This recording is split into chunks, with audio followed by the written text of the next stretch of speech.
Hello दोस्तों, मेरा नाम है यश। स्वागत है आपका मेरे चैनल द ट्रेलर में। आज की कहानी एक ऐसे ठग के बारे में है जिसने हिटलर के नाम से फर्जी डायरीज बनाकर एक पब्लिशर को $5 मिलियन में बेच दी। चौंकाने वाली बात यह थी कि इन डायरीज को उसने खुद अपने हाथों से हूबहू हिटलर की हैंड राइटिंग में लिखा, वो भी हिटलर के मरने के कई सालों बाद। ये जर्मनी की अब तक की सबसे बड़ी ठगी साबित हुई, जिसमें स्टर्न मैगजीन नामक पब्लिशर को कई मिलियन डॉलर्स का नुकसान उठाना पड़ा। चूंकि इन डायरीज की 5 लाख कॉपीज छापकर पब्लिक को बेची गई थी और इसीलिए इस ठगी के खुलासे के बाद स्टर्न मैगजीन को जर्मनी के लोगों से माफ़ी भी मांगनी पड़ी। तो आखिर कौन था ये ठग, क्या था इन डायरीज में, कैसे इसने इन डायरीज को लिखा जिससे बड़े बड़े पब्लिशिंग हाउस चकमा खा गए, और कैसे ये डायरीज पब्लिशिंग हाउस तक पहुंची, ये अपने आप में बहुत हैरत अंगेज है। ये कहानी है जर्मनी के ठग कॉनरेड कुजाउ की, जिसका जन्म जर्मनी के शहर लोबाओ में हुआ। कॉनरेड के पिता एक मोची थे और हिटलर के बहुत बड़े सपोर्टर भी। उस वक्त हिटलर का प्रभाव पूरे जर्मनी पर इतना ज़्यादा था कि हर छोटे से लेकर बड़ा शख्स या तो उससे डरता था या उससे बहुत प्रभावित होता था। और कॉनरेड भी उन्हीं बच्चों में से था जो हिटलर से बहुत ज़्यादा प्रभावित था। कॉनरेड के पिता की मौत 1944 में हो गई, जिसके बाद उसे अलग अलग चिल्ड्रन होम्स भेजा गया। उन चिल्ड्रन होम्स में बच्चों के साथ बहुत बुरा बर्ताव किया जाता था, जिसका बहुत बुरा असर कॉनरेड पर पड़ा। और आखिरकार सन 1957 में वो वहाँ से वेस्ट जर्मनी भाग गया, जहाँ वो मजदूरी का काम करने लगा। इसी दौरान उसकी मुलाकात ब्रूनो नाम के एक शख्स से होती है जो वहीं मजदूरी करता था। ब्रूनो मजदूरी के साथ साथ छोटी मोटी ठगियों और चोरियों को भी अंजाम देता था। कुछ ही दिनों में कॉनरेड और ब्रूनो की बहुत अच्छी दोस्ती हो गई और वो दोनों फैसला करते हैं कि अब वो साथ मिलकर चोरी और ठगी करेंगे। कॉनरेड को बचपन से ही आर्ट और फॉर्जरी में काफ़ी दिलचस्पी थी और इसीलिए वो ब्रूनो के साथ मिलकर नकली लंच वाउचर्स बनाना शुरू करता है। ये वो वाउचर्स थे जो जर्मन गवर्नमेंट की तरफ से एक लिमिटेड क्वांटिटी में मजदूरों को दिए जाते थे, जिसकी वजह से मजदूरों को भरपेट खाना मिल जाता था। अब कॉनरेड और ब्रूनो ने इन नकली वाउचर्स की मदद से 2 महीनों तक बिना पैसे दिए भरपेट खाना खाया। ये वाउचर्स इतनी सफाई से बनाए गए थे कि किसी को भी शक नहीं हुआ कि ये वाउचर्स फर्जी हैं। और ऊपर से वो दोनों मजदूरी का काम करते थे, जिसकी वजह से उन पर शक करने की किसी के पास कोई वजह नहीं थी। और आखिरकार एक दिन वो दोनों ये फर्जी वाउचर्स चलाते हुए पुलिस के हाथ लग जाते हैं, जिसके बाद उन्हें 4 महीनों की जेल हो जाती है। जेल से वापस आने के बाद कॉनरेड फैसला करता है कि अब वो कुछ बड़ा करेगा।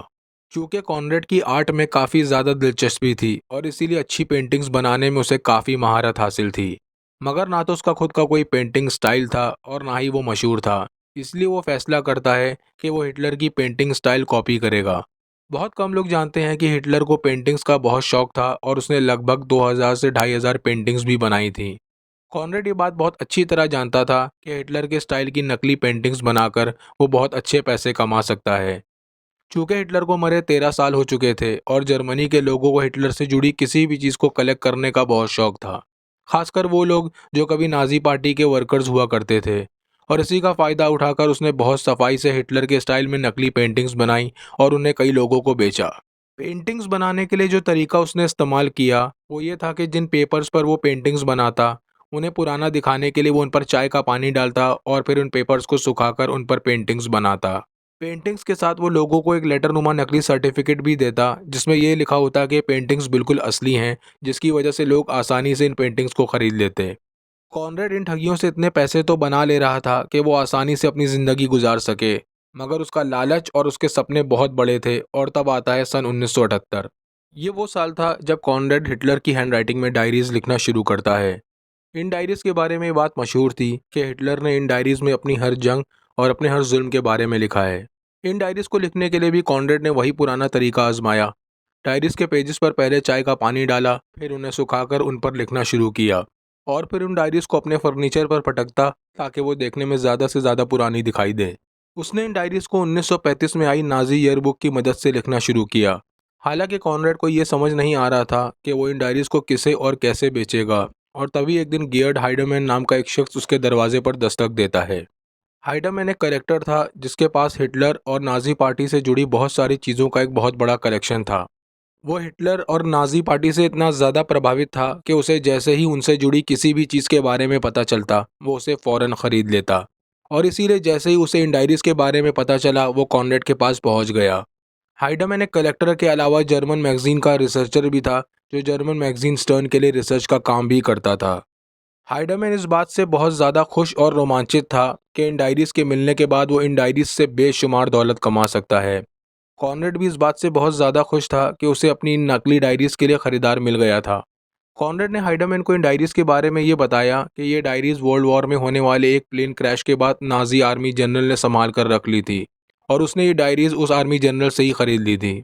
और यही बात हाइडमैन स्टर्न मैगजीन की एडिटर टीम को बताता है, जिसके बाद स्टर्न मैगजीन इस बात से बहुत ज़्यादा खुश होते हैं कि उनके हाथ हिटलर और हिस्ट्री से जुड़ी बहुत कीमती डायरीज लग चुकी हैं। स्टर्न मैगजीन इस बात से इतने ज़्यादा रोमांचित थे कि उन्होंने बिना डायरीज की जांच पड़ताल किए इन डायरीज को कॉनरेड से $5 मिलियन में खरीद लिया। ये अब तक की जर्मनी की सबसे बड़ी ठगी थी जिसे कॉनरेड अंजाम दे चुका था। अब चूंकि पैसों का लेन देन हो चुका था और कॉनरेड को ये डायरीज 2 दिन के अंदर स्टर्न मैगजीन को देनी थी, इसलिए कॉनरेड जल्दी जल्दी में आखिरी बची डायरी का काम निपटाता है, जिसकी वजह से वो बिना फैक्ट्स चेक किए उस डायरी को कंप्लीट कर देता है और उस पर नाजी पार्टी का एरो रिबन लगाकर एक लाल रंग की सील लगा देता है। साथ ही साथ वो उन डायरीज को और असली दिखाने के लिए वो उन पर अडोल्फ हिटलर के नाम के शुरुआती लेटर भी गोल्ड कलर में छाप देता है। डायरीज मिलते ही स्टर्न मैगजीन ने उसके कॉपीराइट्स पूरी दुनिया में बेचना शुरू कर दिए। वो जल्द से जल्द इन डायरीज से बेशुमार दौलत कमाना चाहते थे। स्टर्न मैगजीन ने सबसे पहले रूपर्ट मैड्रॉक्स के संडे टाइम्स को ये राइट्स बेचे, जो लंदन का एक न्यूज़पेपर था। संडे टाइम्स ने स्टर्न मैगजीन से ये राइट्स पूरे $1 मिलियन में खरीदे। हालांकि संडे टाइम्स ने इससे पहले एक बार म्यूसोलिनी डायरीज को $2.5 लाख में खरीदा था पब्लिश करने के लिए, मगर वो नकली साबित हुई थी। मगर इस बार उन्होंने हिटलर डायरीज खरीदने से पहले उन्हें चेक करने की बात कही, जिस पर स्टर्न मैगजीन ने उन्हें ये बताया कि इन डायरीज के पेजेस पर उन्होंने केमिकल टेस्ट कराया था, जिसमें यह साबित हुआ कि ये डायरीज बिल्कुल असली हैं। और ये एक बहुत बड़ा झूठ था जो स्टर्न मैगजीन ने संडे टाइम्स से कहा था। इस डील के दौरान स्टर्न मैगजीन और संडे टाइम्स के बीच एक कॉन्ट्रैक्ट साइन हुआ था, जिसमें यह लिखा था कि संडे टाइम्स इन डायरीज को पब्लिश करने से पहले इसके बारे में किसी से कोई बात नहीं करेंगे। और यही वो वजह थी जिसकी वजह से संडे टाइम्स इन डायरीज के बारे में ना तो किसी से बात कर पाया और ना ही इन्हें चेक करा पाया। अब संडे टाइम्स ने इन डायरीज से जुड़ी खबर को एक हेडलाइन के साथ अपने न्यूज़पेपर में छाप दिया। हेडलाइन थी an archive of great historical importance. और ये संडे टाइम्स की सबसे बड़ी गलती साबित हुई। न्यूज़पेपर में संडे टाइम्स ने खबर के साथ उन डायरीज और उनके पेजेस की फोटोज भी छापी, जिसे कॉनरेड ने हिटलर की हैंडराइटिंग में लिखा था। क्योंकि वर्ल्ड वॉर खत्म होने के बाद नाजी पार्टी के बहुत सारे एक्स वर्कर्स इंग्लैंड जाकर बस गए थे और जैसे ही उन्होंने संडे टाइम्स में डायरी और हिटलर की हैंडराइटिंग देखी, वो फौरन समझ गए कि ये फेक डायरीज हैं जिनके बारे में न्यूज़पेपर में छापा गया है। क्योंकि वो हिटलर की हैंडराइटिंग को भी पहचानते थे और जो उन डायरीज में लिखा था और जो उन्हें पता था, वो दोनों बातें पूरी तरह आपस में मैच नहीं हो रही थीं। देखते ही देखते ये खबर फैल गई कि संडे टाइम्स ने अपने न्यूज़पेपर में हिटलर की फेक डायरीज के बारे में छापा है, जिसके बाद संडे टाइम्स को प्रिंटिंग को रोकना पड़ा और प्रेस में आकर माफ़ी भी मांगनी पड़ी। जिसके बाद स्टर्न मैगजीन ने हाइडमैन से पूछा कि उसे ये डायरीज कहाँ से मिली, जिस पर उसने ये बताया कि एक अनजान शख्स ने उसे कॉनरेड नामक शख्स के बारे में बताया था और ये डायरीज उसने उसी से ही खरीदी थी। अब प्रेस और x Nazi worker Sunday times पर आरोप लगाते हुए इन डायरीज की छानबीन करने की मांग करने लगे। हिस्ट्री एक्सपर्ट्स ने जब इन डायरीज की छानबीन शुरू की, तब उन्हें पता चला कि इन डायरीज में जो भी लिखा है वो हिटलर पर लिखी गई बुक क्रॉनिकल ऑफ डिक्टेटरशिप से चुराया गया है। ये वो बुक थी जो पब्लिक के लिए पहले से ही अवेलेबल थी और ना ही इसे हिटलर ने लिखा था। छानबीन में यह भी पकड़ा गया कि हैंडराइटिंग को हिटलर के स्टाइल में लिखा गया है और डायरी में इस्तेमाल होने वाला ग्लू, पेपर और इंक सब वर्ल्ड वॉर के बाद का है, जिसका साफ मतलब था कि ये डायरीज पूरी तरह फेक हैं। इन डायरीज में आधी से ज़्यादा इन्फॉर्मेशन झूठी साबित हुई, यहाँ तक कि कॉर्नेट ने हिटलर के जो सिग्नेचर किए थे वो भी सही नहीं थे। महज 2 हफ्तों के अंदर पूरी दुनिया को ये पता चल चुका था कि ये डायरीज फेक हैं, जिसके बाद संडे टाइम्स ने पूरी दुनिया से अपने न्यूज़पेपर के जरिए माफ़ी मांगी और उनके टॉप एडिटर्स को संडे टाइम्स से रिज़ाइन भी करना पड़ा।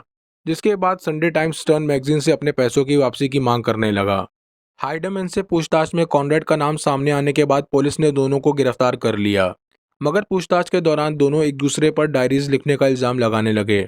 जहां एक तरफ हाइडमैन पुलिस को ये यकीन दिलाने की कोशिश कर रहा था कि वो ये बात बिल्कुल नहीं जानता था कि ये डायरीज फेक हैं, वहीं कॉनरेड पुलिस को ये बताता है कि हाइडमैन ये बात बहुत अच्छी तरह जानता था कि ये डायरीज फेक हैं, क्योंकि ये डायरीज उसने हाइडमैन के कहने पर ही लिखी थी। पूछताछ में पुलिस जब इस नतीजे पर नहीं पहुंचती कि दोनों में से असली फ्रॉड कौन है, तब पुलिस दोनों पर फ्रॉड का मुकदमा दर्ज कर उन्हें जेल भेज देती है, जिसके बाद कोर्ट कॉनरेड को 4.5 साल की सज़ा सुनाता है।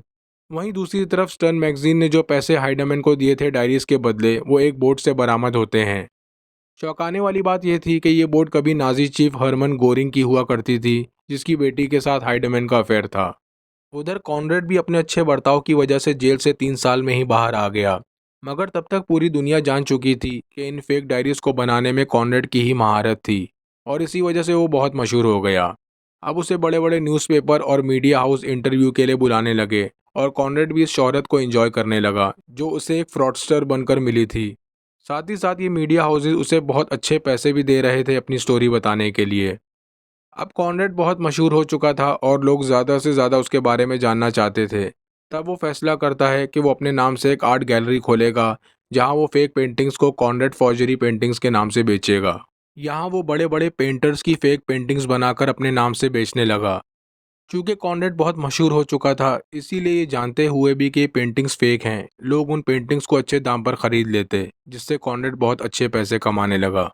अब कॉनरेड की पेंटिंग्स पर फोर्ज्ड बाय कॉनरेड कुजाऊ नाम से ट्रेडमार्क होता, जिसे लोग इसीलिए खरीदते क्योंकि वो कॉनरेड की बनाई हुई पेंटिंग्स थीं।